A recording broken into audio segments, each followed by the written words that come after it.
こんにちは。足を骨折して生まれて初めて入院していた沢谷です。今回は楽してイラストを完成させるための考え方をご紹介します。この動画をご覧の皆さんの中には楽しく絵を描きたい、できるだけ簡単にイラストを完成させて公開したいと思っている方が多いのではないでしょうか。しかし、イラストを描くためのテクニックを学ぶ前に、ちょっとしたコツを知らないがために自分で難易度を上げてしまい、結果的に損をしている方も多いです。実は私自身もかつてはそのような状況に陥っていたことがあります。だからこそ、今回は私が知っておきたかったポイントを動画にまとめました。これらは絵の上手さとは関係ない技術なので、絵に自信のある方にも参考になるはずです。では早速、イラストの完成を妨げる原因となりがちな2つの考え方についてお話しします。1、ワーキングメモリを無駄に使っている。2、ゴールを決めずに作業を進めてしまっている。この2つの問題を解決すれば、自然とイラストを描くことが楽になるでしょう。逆にこれらを解決しないと余計な苦労をしてしまうかもしれません。まずお伝えしたいのは、イラストを上手に描けることと作品を最後まで完成させることは別のスキルだということです。例えば、描いている最中に集中力が続かない、途中で出てくる問題をどう解決するか迷ってしまう、最後まで作品を仕上げられない、こういった課題に悩んだことはありませんか？これらの問題を解決するには、実は社会人として日常生活や仕事で身につけるスキルが大きく役立ちます。皆さんの多くはプロのイラストレーターではなく、仕事や日常生活の合間に絵を描いていると思います。だからこそイラストを描くことを通じて仕事でも役立つスキルを身につける良い機会にしてほしいのです。私のチャンネル名に実生活でも役立つイラスト講座とあるのはこのような狙いがあるからです。それではぜひ最後までご覧ください。本題に入っていきましょう。まず、楽して絵を描く方法の一つ目として、ワーキングメモリを効率的に使うということがあります。ワーキングメモリという言葉を聞いたことがありますか？ワーキングメモリとは、今頭の中で考えていることを一時的に記憶し、それを整理したり組み合わせたりする脳の機能です。しかし、このワーキングメモリには限界があり、一度に覚えられる情報量はごくわずかです。古くは7プラスマイナス2個、最近では4プラスマイナス1個の情報しか覚えられないとされています。ワーキングメモリに情報を詰め込みすぎると、次々に情報がこぼれ落ちてしまい、結果、脳がとっても疲れてしまいます。例えば、学生の頃、テスト前に教科書を全部見直していたら、すごく疲れて頭が重くなった経験がある方も多いのではないでしょうか。こうした状態は、非常に疲れるだけではなく、効率も悪いため、避けるべきです。では、どうすれば効率的にワーキングメモリを使えるのでしょうか？答えは簡単です。考えていることを紙に書き出すことです。普段、あまり意識をすることはないかもしれませんが、頭の中だけで物事を考えるのはとても難しいものです。例えば、チェスや将棋で目隠しプレイをすると、盤面を見ずに全ての駒の位置を覚えておかなければならないため、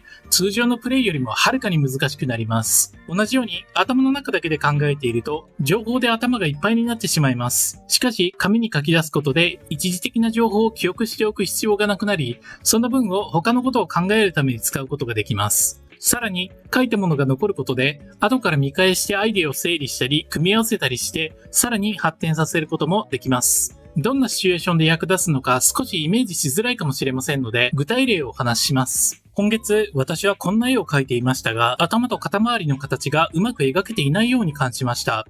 問題は何だろうと考えたとき、首が長すぎるのか？奥の肩を描いていないからか？それとも頭が大きすぎるのか？といろいろな可能性が浮かびました。しかし、こういった複数の問題を一度に考え始めると頭がいっぱいになってしまいます。そこで、問題点を一つずつ書き出し、それを順番に検証していくことにしました。まず、首が長すぎるかどうかを人体の比率から計算してみたところ、特に問題はないことが分かりました。次に、奥側の肩を書き足してみましたが、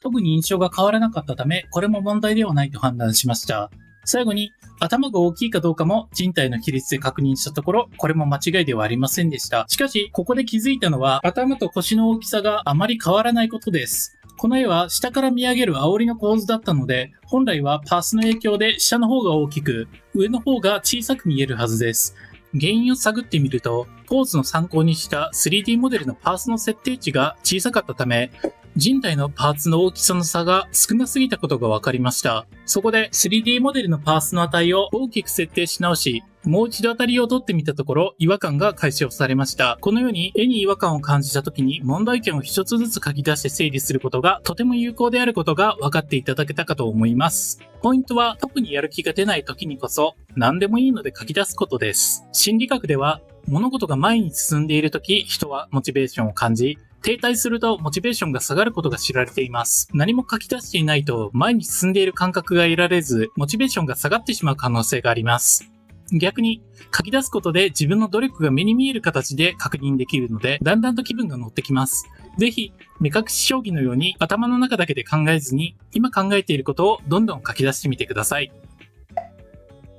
楽して絵を描く方法の2つ目はゴールを決めることです。行動には大きく分けて2つの種類があります。1つはゴールを達成するために役立つ行動、もう1つはゴールの達成に役立たない行動です。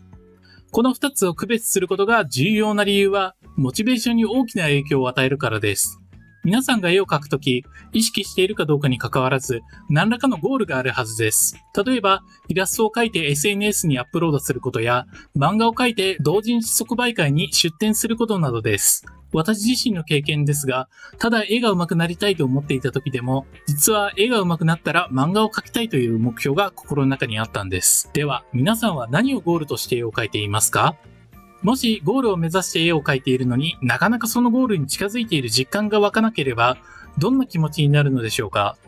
そうです。一つ目のポイントでお話ししたように、物事が停滞したり後退したりしているのを感じると、モチベーションが下がってしまいます。だからこそ自分の行動がゴールの達成に役立っているかどうかを常に意識することが非常に重要なのです。